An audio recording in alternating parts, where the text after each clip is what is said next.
아침 가운데 읽었던 성경 말씀 마태복음 4장 18절서부터 22절의 말씀을 통해서 우리는 주님의 제자입니까? 라고 하는 제목으로 함께 말씀을 나눕시다. 하나님의 뜻이 뭘까요? 여러분들이 알고 있는 하나님의 뜻이 무엇입니까? 우리가 신앙생활 하면서 기도하면서 하나님 뜻대로 살게 해 주십시오. 하나님의 뜻을 알게 해 주십시오. 라고 하며 신앙생활하고 기도하며 살아간다는 거죠. 하나님의 뜻이 뭘까요? 우리는 여러 가지로 하나님의 뜻이 무엇이다 라고 말할 수 있습니다.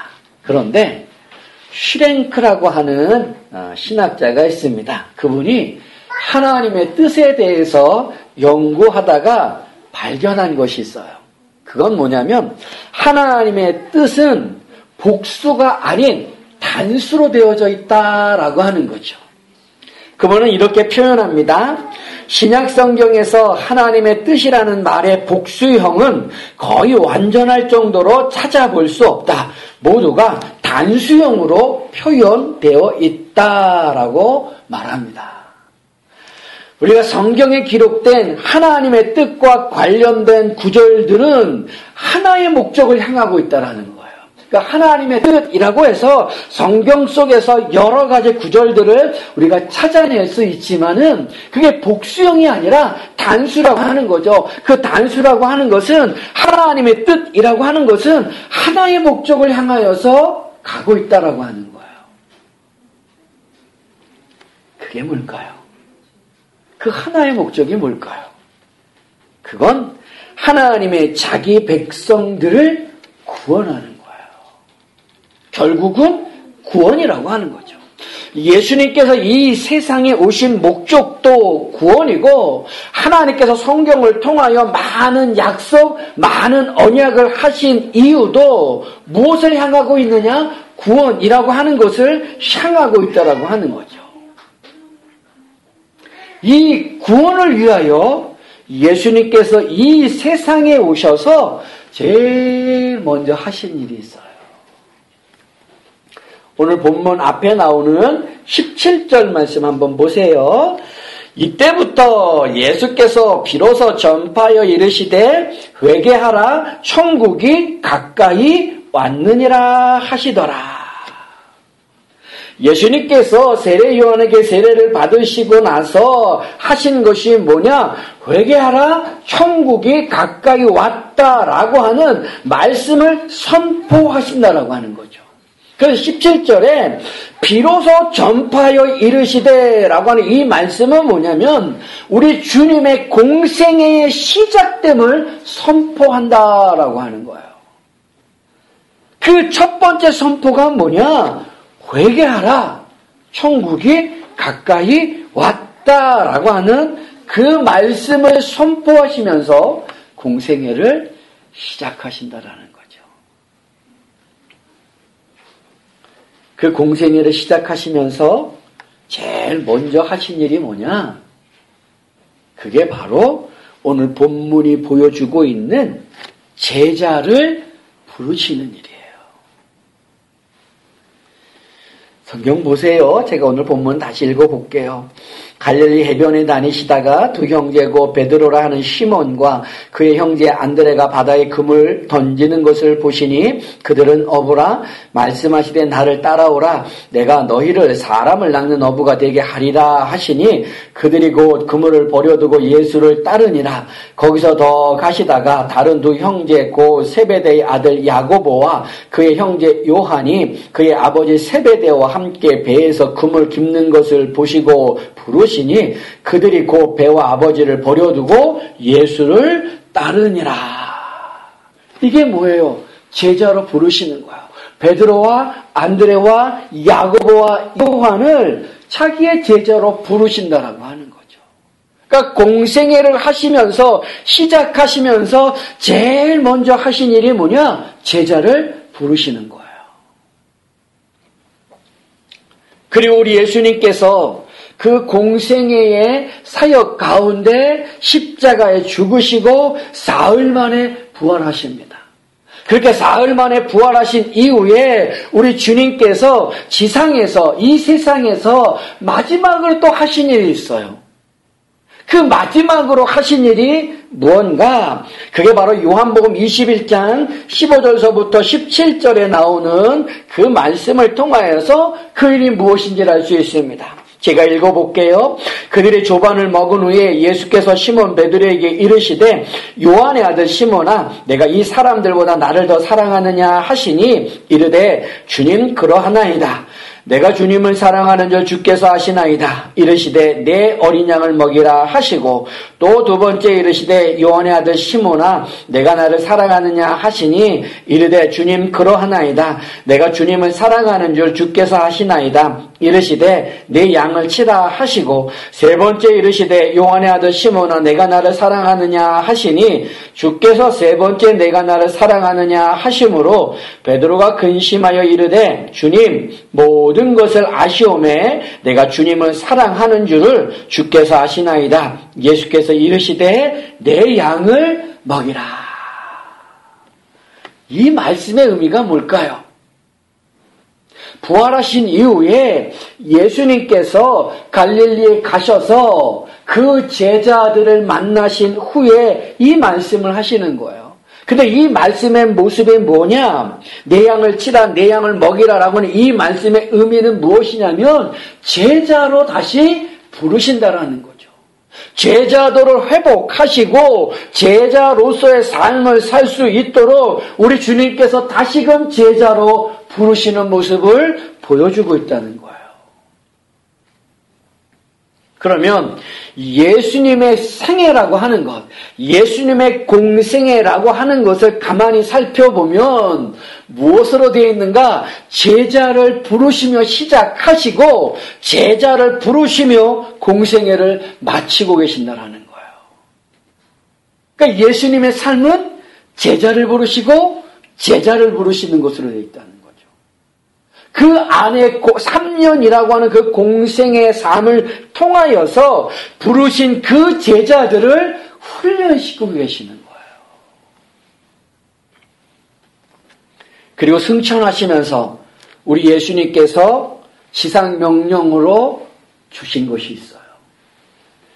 마태복음 28장 19절 20절 말씀. 그러므로 너희는 가서 모든 민족을 제자로 삼아 아버지 아들과 성령의 이름으로 세례를 베풀고 내가 너희에게 분부한 모든 것을 가르쳐 지키게 하라. 볼지어다 내가 세상 끝날까지 너희와 항상 함께 있으리라 하시니라. 주님께서 마지막으로 명령하신 건 뭐예요?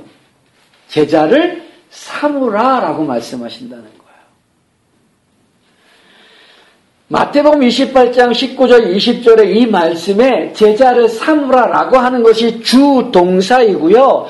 가서 세례를 주고 가르쳐 지키게 하라라고 하는 이 말씀은 분사형이라는 거예요. 그러니까 주동사를 꾸며주는 말씀이라는 거죠. 제자를 삼으라라고 하는 것을 수식해주고 있습니다. 그래서 가서 제자를 삼으라라고 하는 말씀이고 세례를 주고 제자를 삼으라라고 하는 말씀이고 가르친 것을 지키는 제자를 삼으라라고 하는 말씀이라는 거예요. 근데 이 말씀을 마지막으로 지상 명령으로 주셨는데 누구에게 주셨어요? 누구에게 이 말씀을 주셨어요? 제자들에게. 예수님께서 부르신 그 제자들에게 마지막으로 주신 지상명령이 무엇이냐면 제자를 삼으라라고 하는 그 말씀을 주셨다라고 하는 거죠. 그런데 누가 제자예요? 누가? 어떤 사람이 제자예요? 성경이 보여주는 제자의 개념이라고 하는 것은 예수님께 부름을 받아서 예수를 믿고 따르는 사람들을 제자라고 그래요. 뭔가 훈련을 받아야만, 우리가 제자 훈련이라고 많이 들어보셨을 거예요. 그런 제자 훈련이라고 하는 그 훈련을 받아야만, 또 성경 공부를 해야만, 혹은 신학을 해야만 예수님의 제자가 되는 것이 아니라 예수님께 부름을 받아서 예수를 믿고 신앙생활하는 모든 사람들, 예수를 믿고 그 말씀에 따라 사는 모든 사람들을 다 뭐라고 부르느냐? 제자라고 부르는 거예요. 물론 그 제자의 모습에 정도의 차이는 있어요. 신앙의 성장의 정도의 차이, 신앙의 성숙의 정도의 차이는 있지만 이 사람은 제자, 이 사람은 제자가 아니야. 좀 더 훈련을 받아야 돼. 좀 더 하나님의 말씀을 배워야 돼. 라고 하는 그런 신분의 차이는 없다는 거예요. 예수를 믿는 모든 사람은 예수님의 제자예요. 그러니까 예수를 믿는데 제자가 아닌 사람은 없다라고 하는 거죠. 정리해보면 성경에서 하나님께서 요구하시는 하나님의 뜻은 하나의 목적을 향하여 달리고 있는데 그게 뭐냐? 하나님의 자기 백성들을 구원하는 거예요. 그 구원의 일 때문에 예수님께서 이 세상에 오셨고 이 세상에서 공생애를 시작하시고 또 부활하시는으로 또 마지막으로 공생의 마지막 부분 가운데 주님이 보여주신 모습은 뭐냐면은 제자를 삼으시는 거죠. 제자를 부르시는 거예요. 그걸 통해서 뭘 이루어 가시는 거예요? 구원을 이루어 가신다는 거죠. 그리고 그 제자들에게 주님께서 주신 마지막 지상 명령이 뭐냐면 제자를 삼으라 라고 말씀한다는 거예요. 제자는 어떤 특정한 사람들, 어떤 특정한 프로그램이나 훈련과 공부를 한 사람이 제자가 아니라 예수 믿는 모든 사람이 제자예요. 신앙의 성장과 성숙의 차이는 있지만 예수 믿는 사람 가운데 제자가 아닌 사람은 없다라고 하는 거죠. 그런데 이 제자가 갖추어야 할 본질적인 아주 기본적인 요소가 있어요. 내가 예수를 믿습니다. 나는 예수의 제자입니다. 라고 고백하는 사람들이 반드시 갖추어야 할 제자로서의 본질적인 가장 기본적인 요소가 있다는 거죠. 그게 뭐냐? 그건 전적인 위탁이라고 하는 거예요. 위탁이라는 말이 뭐예요? 위탁? 위탁이라고 하는 말은 맡긴다라는 거예요. 근데 제자로 부름을 받은 사람들은 전적으로 위탁해야 한다는 거죠. 누구에게? 우리 하나님께, 우리 주님께. 그러니까 전적인 위탁이라고 하는 건 뭐냐면은 모든 것을 맡긴다라는 거예요. 근데 우리의 모든 것은 뭐예요? 그건 우리의 인생, 우리의 삶이라고 하는 거죠. 예수를 믿고 이 땅 가운데 제자로 사는 사람이 갖추어야 할 가장 기본적인 본질적인 요소는 뭐냐면은 전적인 위탁이에요. 내 인생을 맡기는 것, 내 삶을 우리 하나님께, 우리 주님께 맡기는 거예요.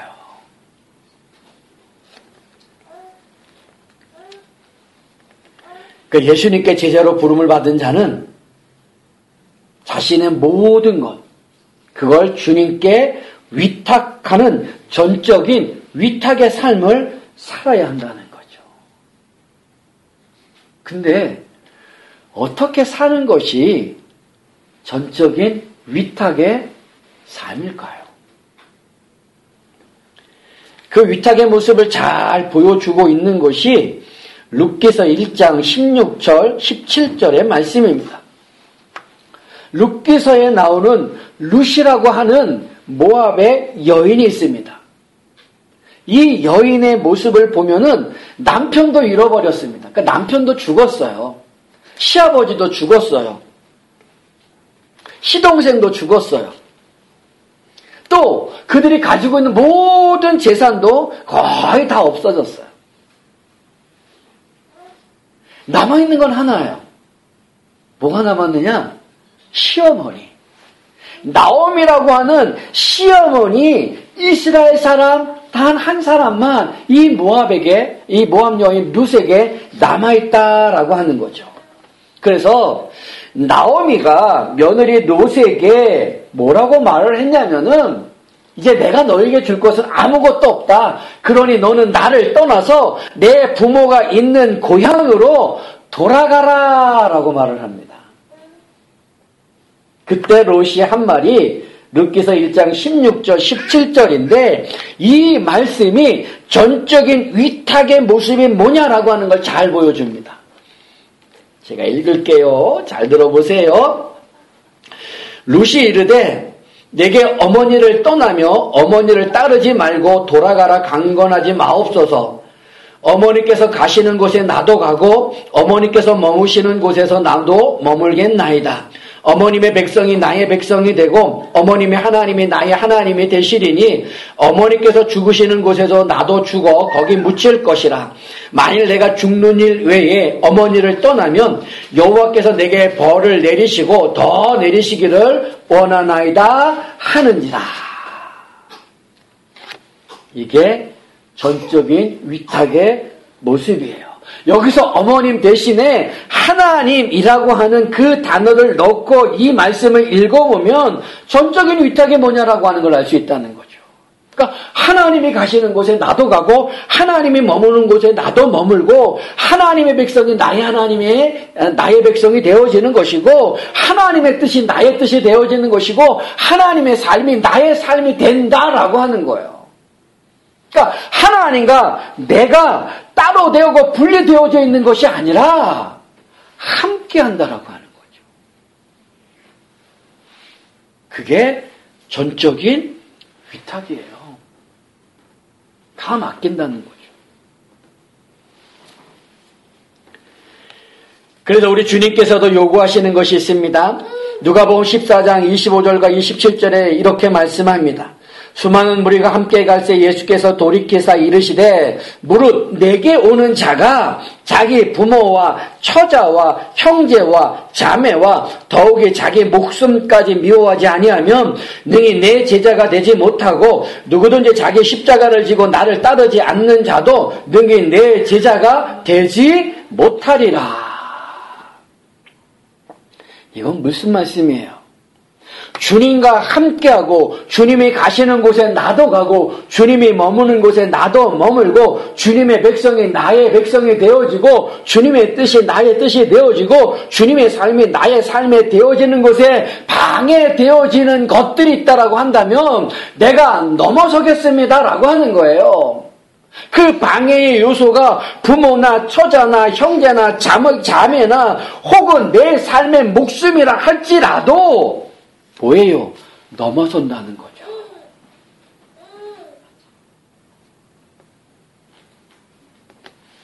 그게 전적인 위탁이라고 하는 거예요. 그 모습을 오늘 본문에서도 부르심을 받은 제자들이 보여주고 있습니다.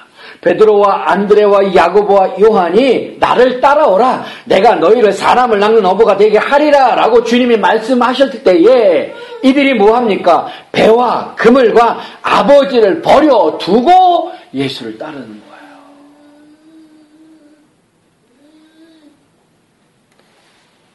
어부에게 있어서 배와 그물은 무엇을 의미합니까? 아들에게 있어서 아버지라고 하는 그 존재는 무엇을 의미하겠습니까? 전부예요, 전부.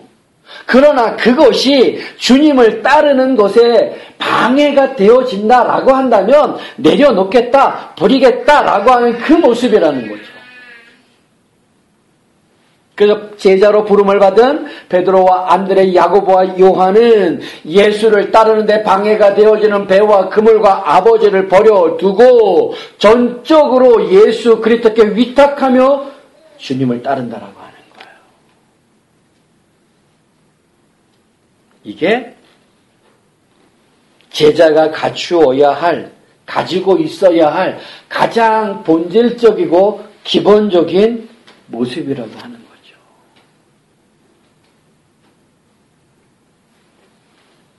그런데 이렇게 야고보와 요한, 베드로와 안드레가 어부로서, 아들로서 배와 그물과 아버지를 버려두고 예수님을 따를 수 있었던 이유가 뭐냐라고 하는 거예요.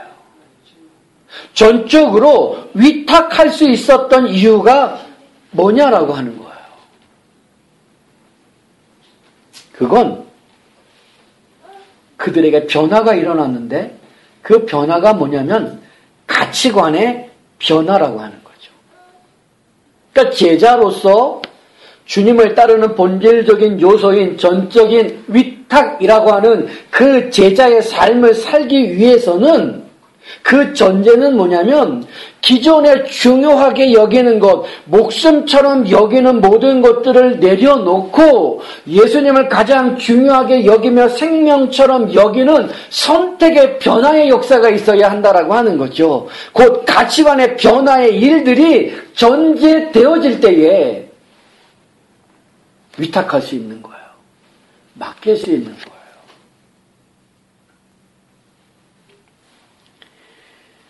모압에서 우상 숭배하며 살던 룻이 하나님을 섬기는 나오미를 따라 나서면서 어머니가 가는 곳에 나도 가고 어머니가 머무는 곳에 나도 머물고 어머님의 백성이 나의 백성이 되고 어머님의 하나님이 나의 하나님이 됩니다 라고 하는 고백을 할 수 있었던 것은 그의 가치관의 변화가 없이는 어려운 일이라는 거죠.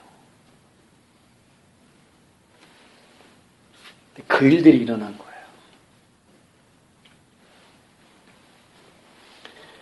그런 가치관의 변화가 있었기에 룻은 나오미를 따라 나설 수 있었던 것이고 베드로와 안드레와 야고보와 요한은 그런 가치관의 변화 때문에 예수 그리스도를 따라 나설 수 있었다는 거죠.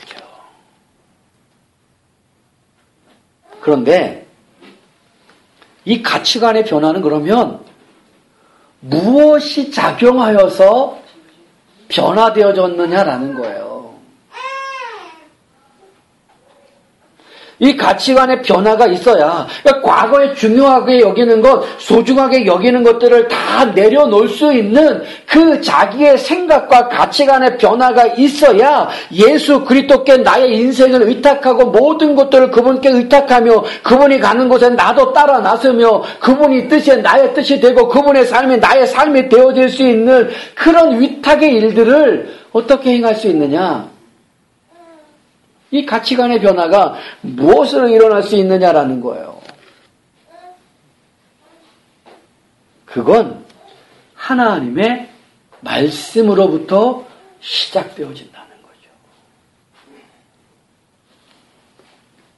하나님의 말씀에 어떤 능력이 있어서 그 말씀이 나의 가치관을 변화시키느냐라고 하는 거예요. 하나님의 말씀에 어떤 능력이 있는가? 디모데후서 3장 16절 17절은 이렇게 말씀합니다. 모든 성경은 하나님의 감동으로 된 것으로 교훈과 책망과 바르게 함과 의로 교육하기에 유익하니 이는 하나님의 사람으로 온전케 하며 모든 선한 일을 행할 능력을 갖추게 하려 함이라. 성경은 하나님의 감동으로 되어 있는 그 말씀이기 때문에 이렇게 교훈과 책망과 바르게 함과 의로 교육하는 그런 능력이 나타난다라는 거예요. 그래서 그 말씀이 하나님의 사람으로 온전케 만들고 선한 일을 행할 수 있는 능력을 갖추게 한다는 거죠. 더불어 히브리서 4장 12절은 이렇게 말씀합니다. 하나님의 말씀은 살아있고 활력이 있어 좌우의 날선 어떤 검보다도 예리하여 혼과 연과 관절과 골을 찔러 쪼개기까지 하며 또 마음과 생각과 뜻을 판단하나니라고 말씀한다는 거예요. 말씀의 그 예리함의 능력을 말씀하죠. 베드로전서 1장 23절서부터 25절은 이렇게 말씀합니다. 너희가 거듭난 것은 썩어져 씨로 된 것이 아니요 썩지 아니할 씨로 된 것이니 살아있고 항상 있는 하나님의 말씀으로 되어 있느니라. 그러므로 모든 육체는 풀과 같고 그 모든 영광은 풀의 꽃과 같으니 풀은 마르고 꽃은 떨어지되 오직 주의 말씀은 세세토록 있도다. 하나님의 말씀은 변화가 없다라고 하는 거예요. 그 하나님의 말씀으로 뭐를 얻었다고요? 구원을 얻게 됐다. 그 하나님의 말씀으로 심령과 관절과 골수가 쪼개지는 놀라운 일들이 일어난다는 거예요. 이런 하나님의 말씀의 능력이 뭐예요? 내 삶의 가치관을 변화시키는 거고요. 그 가치관의 변화가 있어야 제자로서 갖추어야 할 본질적인 요소인 전적인 위탁의 삶을 살 수 있는 거예요.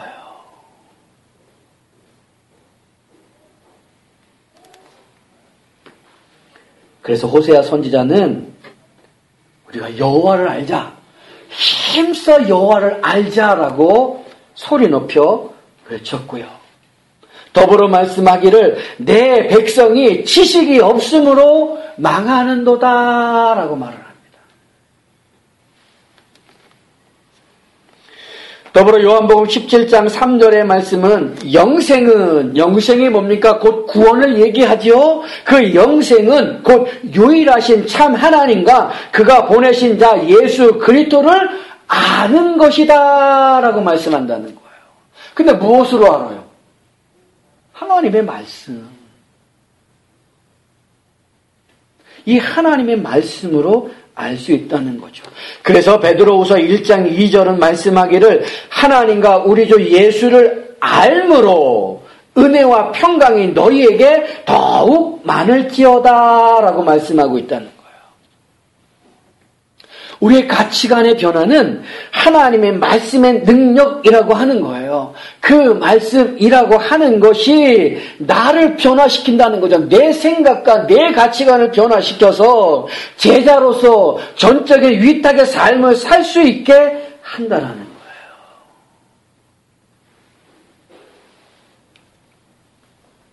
그래서 뭐 해야 돼요? 예수 믿는 자는 하나님의 말씀을 늘 가까이 해야 돼요. 생각해 보세요. 우리가 이 세상을 살아가면서 순간순간 우리의 생각과 우리의 마음이 세상의 사람들과 크게 다르지 않는 모습으로 살아갈 때가 너무나 많잖아요. 예수를 믿는다, 하나님을 믿는다라고 하면서 우리의 삶 가운데 여러 가지 힘든 일, 어려운 일, 답답한 일, 미래에 대한 불투명한 그 일 때문에 불안해하며 초조하는 그런 삶의 모습으로 살아가고 있잖아요.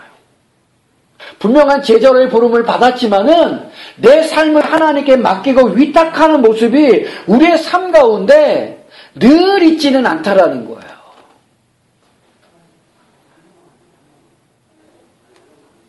왜?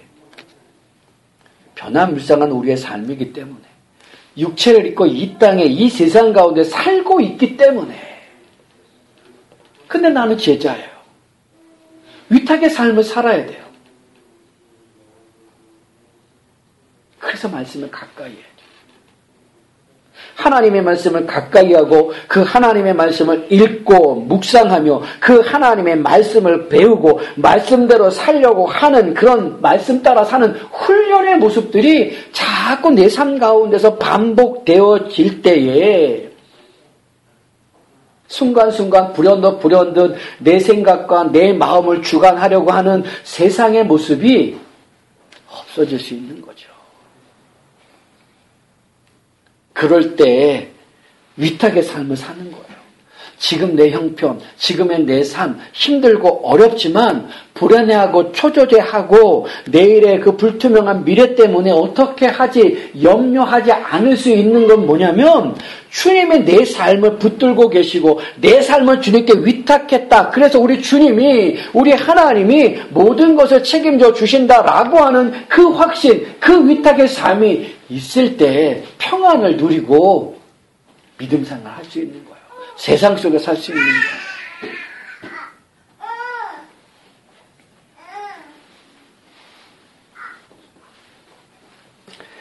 오늘 본문 속에서도 베드로와 안드레, 야고보와 요한이 언제 배와 그물과 아버지를 버려두고 예수님을 따르는 전적인 위탁의 삶을 시작합니까? 언제 시작해요? 어느 때 시작해요? 그건 주님께서 그들을 향하여 하신 말씀, 곧 나를 따라오라, 내가 너희로 사람을 낳는 어부가 되게 하리라 라고 하는 그 말씀을 듣고 해요. 주님의 그 말씀을 듣고 그 마음의 그 생각의 가치관의 변화가 일어나서 어부로서 중요하게 소중하게 여기는 배와 금을, 아들로서 중요하게 여기는 아버지를 내려놓고 버려두고 예수를 따라 나서는 거죠.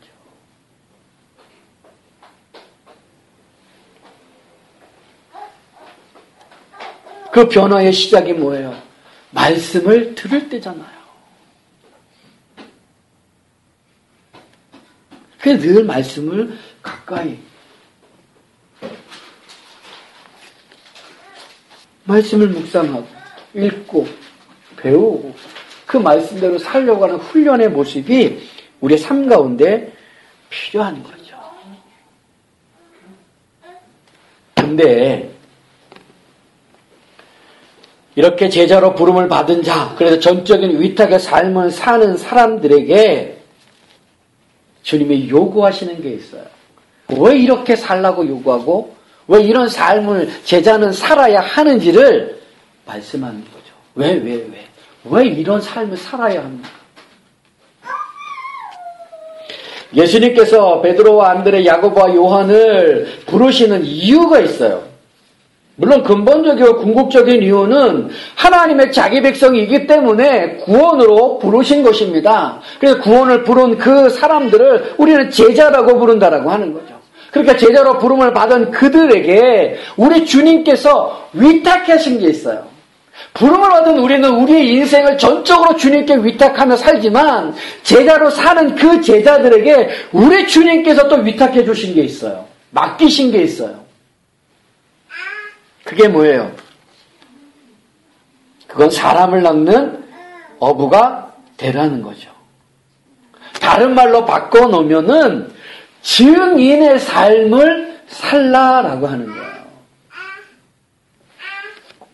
사도행전 1장 8절 말씀, 오직 성령이 너에게 임하시면 너희가 권능을 받고 예루살렘과 온 유대와 사마리아와 땅 끝까지 이르러 내 증인이 되라 하시니라. 사도행전 2장 32절, 이 예수를 하나님이 살리신지라 우리가 다 이 일의 증인이로다. 사도행전 3장 15절, 생명의 주를 죽였도다. 그러나 하나님이 죽은 자 가운데서 그를 살리셨으니 우리가 이 일의 증인이라. 사도행전 13장 31절, 갈릴리로부터 예루살렘에 함께 올라가 사람들에게 여러 날 보이셨으니 그들이 이제 내 백성 앞에서 그의 증인이라. 사도행전 22장 15절, 내가 그를 위하여 모든 사람 앞에서 내가 보고 들은 것의 증인이 되리라.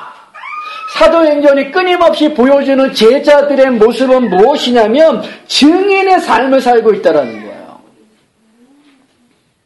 증인은 뭐예요? 자기가 본 것, 자기가 들은 것, 자기가 경험한 것을 말하는 사람이에요. 보여주는 사람이에요. 그래서 사도 베드로는 이렇게 말을 합니다. 우리가 보고 들은 것을 말하지 아니할 수 없다. 이 말씀을 언제 했냐면 유대 관원들이 베드로와 요한을 위협하며 사는 말이 있습니다. 너희는 다시는 예수의 이름으로 말하지도 말고 예수의 이름으로도 가르치지 말라 라고 얘기합니다.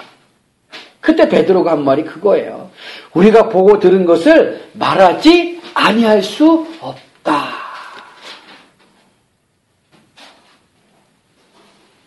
위협 속에서도 베드로가 말한 게 그 말이에요.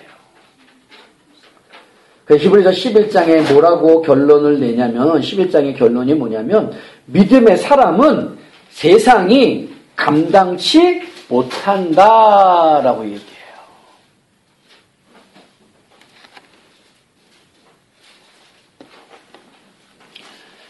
주님께서 우리를 왜 구원 가운데 부르셔서 제자로 삼으셨느냐? 그 제자가 전적인 위탁의 삶을 사는 모습이 어떤 모습이냐? 그건 가치관의 변화이고 그 가치관의 변화는 말씀을 통해서 이루어진다라는 거죠. 그렇게 제자로 부르신 목적이 뭐라고요? 사람을 낚는 어북을 만드신다는 거예요. 근데 잘 보세요. 본문을 잘 보시면 주님이 뭐라고 부르세요? 나를 따라오라. 내가 너희를 사람을 낚는 어부가 되게 하리라.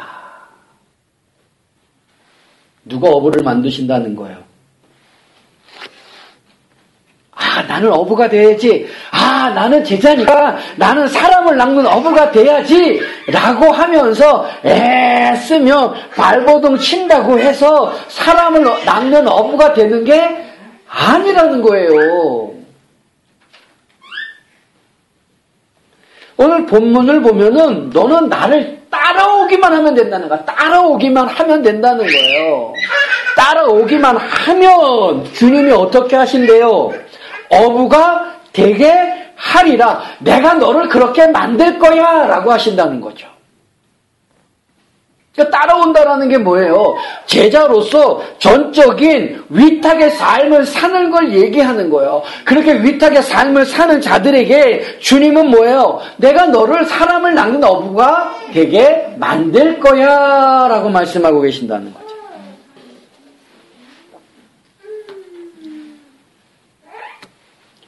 사람을 낚는 어부가 뭐라고요? 그 증인이에요, 증인.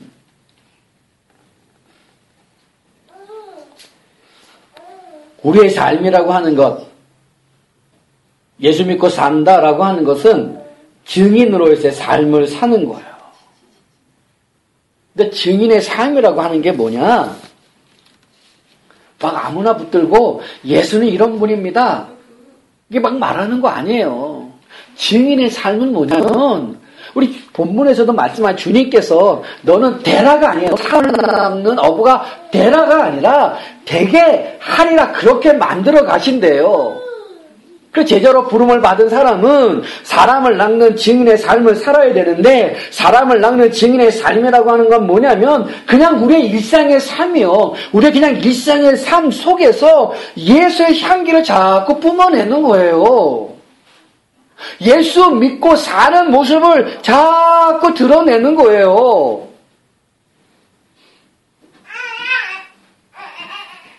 그래서 고린도후서 2장 15절에 이렇게 말합니다. 우리는 구원받은 자에게나 망하는 자들에게나 하나님 앞에서 그리스도의 향기니라고 얘기해요.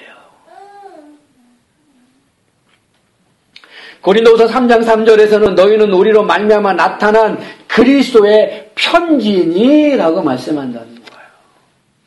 그리스도의 향기, 그리스도의 편지라고 하는 게 뭐예요? 나는 증인의 삶을 살아야 돼 라고 하면서 발버둥 치면서 뭔가 애쓰며 뭔가 의도적으로 뭔가 막 나타내려고 하는 게 아니라 그냥 예수 믿는 사람으로서 전적인 위탁의 삶을 사는 사람으로서 제대로 살아가는 거야. 그냥 그 삶을 통해서 살아갈 때 예수 향기가 나타나는 거예요.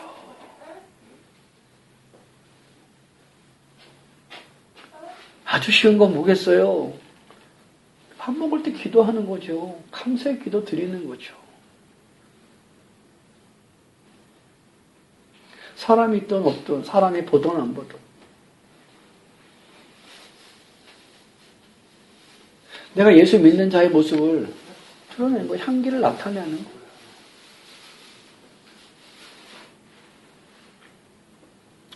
부교육자 생활을 할 때 시장에 장사하시는 집사님을 신방한 적이 있어요. 근데 그분이 무슨 장사냐면 생선 장사하는데 생선 장사하는데 사람들이 제일 많이 가게를 얻어서 하시는 게 아니라 리어카를 가지고 거기서 이제 장사를 하시는 거예요. 그러니까 사람이 많이 다니는 곳에 한가운데 놓고 장사를 하시는 거죠. 근데 그분께 신방을 해서 신방을 하고 그 사람들이 많이 다니는 그곳에서 집사님을 위해서 기도를 했어요. 그런데 그 모습이 집사님께는 집사님이 너무너무 좋아하시는 거예요. 그 이전에, 그러니까 교구가 다른 교구였을 때, 다른 부목사님들이 신방 오고 그러셨을 때, 사람들이 많으니까 사람들 눈이 있고 그러니까 기도를 안 해주셨나 봐요. 근데 그분은 기도를 받고 싶은 거예요. 그래서 늘 찬송도 하기도 해요. 장사하면 찬송하기도 하고 그랬던 분이긴 하는데 와서 기도하시 주시는 모습이 없었던 거죠. 근데 제가 가서 그 많은 사람들이 있음에도 불구하고 거기서 기도해 드렸어요. 근데 그걸 너무너무 좋아하는 거예요. 당연한 모습인데 너무너무 좋아하시는 거예요. 그렇게 사람들이 많이 다님에도 불구하고 목사님이 오셔서 기도해 주셔서 너무너무 좋았습니다 라고 말씀하시는 거예요. 왜? 내가 예수 믿는 자의 모습을 드러내는 거예요. 그게 의도적으로 하려고 하는 것보다는 그냥 삶이니까, 예수 믿는 자이니까, 또 예수 믿는 집사님의 그 일하는 일터이니까 기도해 주는 거 당연하잖아요. 그런데 그걸 너무너무 좋아하신다는 거죠. 그러니까 우리의 삶 가운데 굳이 우리가 무언가 하려고 애쓰며 나타내지 않아도 내가 예수 믿는 자의 모습으로 살아가는 그 향기, 그 모습을 통하여서 주님은 우리를 뭘로 만들어 가신다는 거예요? 사람을 낚는 업으로 만들어 가시는 거예요. 그게 우리의 삶이라는 거죠. 그게 위탁의 삶인 거죠. 말씀을 정리하고 마치겠습니다. 나를 가만히 생각을 해보십시오. 나는 주님의 제자일까?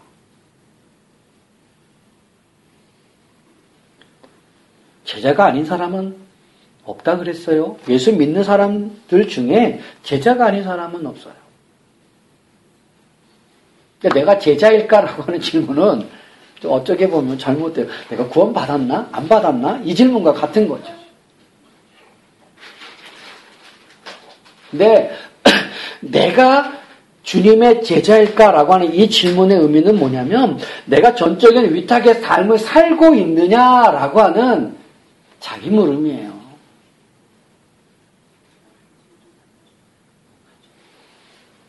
그건 가치관의 변화가 내게 있느냐라고 하는 자기 물음이기도 한 것이고요. 내가 하나님의 말씀을 가까이 하며 묵상하며 그 말씀을 배우고 그 말씀대로 살려고 하는 그 모습이 있느냐라고 하는 물음이기도 한다라는 거죠. 분명한 것은 예수를 믿는 모든 사람은 예수님의 제자입니다. 예수님의 제자로서 갖추어야 할 본질적인 요소는 그분께 전적인 위탁의 삶을 사는 거예요. 그 전적인 위탁의 삶이라고 하는 건 가치관의 변화로부터 시작되어지는데 그 가치관의 변화는 말씀을 통하여서 이루어진다는 거죠. 그래서 말씀을 가까이 하고 묵상하고 배우고 그 배운 그 말씀대로 살려고 하는 애씀이 우리에게 있을 때 전적인 위탁의 삶이 있는 것이고 그런 위탁의 삶을 통하여 주님께서 우리를 무엇으로 만들어 가신다? 사람을 낚는 업으로 만들어 가신다는 거예요. 그래서 증인의 삶을 살게 하는 거죠. 그 증인의 삶이라고 하는 건 막 억지로 드러내려고 하는 것이 아니라 예수 믿는 향기를 나타내면 되는 거예요. 일상의 삶에서. 우리 사랑하는 모든 성도님들이 제자로 부르심을 받았으니 전적으로 주님께 위탁하는 삶을 사시고 예수 믿는 향기를 나타내심으로 주님께서 사람을 낚는 업으로 만들어 가시는 그 일들을 잘 이루어 드릴 수 있는 모든 성도님들이 다 되실 수 있기를 주님의 이름으로 축원합니다. 아멘. 기도하겠습니다.